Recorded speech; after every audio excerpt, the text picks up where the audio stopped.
మిర్చి ధరలు రోజురోజుకి పతనమవుతుండటంతో గుంటూరులో రైతులు ఆందోళనకు దిగారు. గుంటూరు చెన్నై జాతీయ రహదారిపై రైతులు రాస్తారోకోకు దిగారు. రహదారికి అడ్డంగా తాళ్లు కట్టి నిరసన తెలియజేశారు. మిర్చికి 9 నుంచి 12,000 రూపాయల గిట్టుబాటు ధర ఇవ్వాలని వారు డిమాండ్ చేశారు. 2 గంటలకు పైగా రైతులు రాస్తారోకో చేయటం వల్ల వాహన రాకపోకలకు తీవ్ర అంతరాయం ఏర్పడింది. ప్రభుత్వం వెంటనే స్పందించి గిట్టుబాటు ధరలు కల్పించాలని రైతులు కోరుతున్నారు. ఇంటికి పోవాలా, కాయలు ఇచ్చాం, ఇంటికి పోతే కూలీలు డబ్బులు అడుగుతారు. ఏడా ఎడుంటే మా రైతు కాయలు అమ్ముకుని వస్తాడు, మాకు డబ్బులు ఇస్తారని ఆస్తున్నారు వాళ్ళు. ఏడా కాయలు రేట్లు లేవు, ఏదో ఒకటి తెలుసుకుని పోవటమే.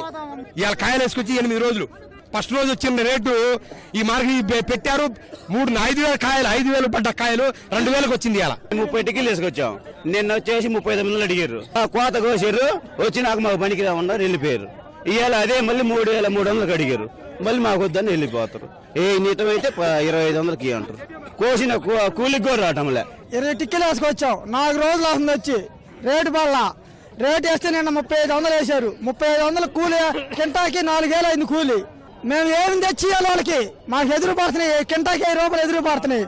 మేము ఏం చేయాలి? మాకు ఏదన్నా కానీ కింటాకి 10,000 11,000 వేస్తేనే మేము అమ్ముతాం. అది వెంకయ్య నాయుడు గారు కేంద్ర మంత్రి, తను 5,000 కాడికి మద్దతు ధర ప్రకటించారు.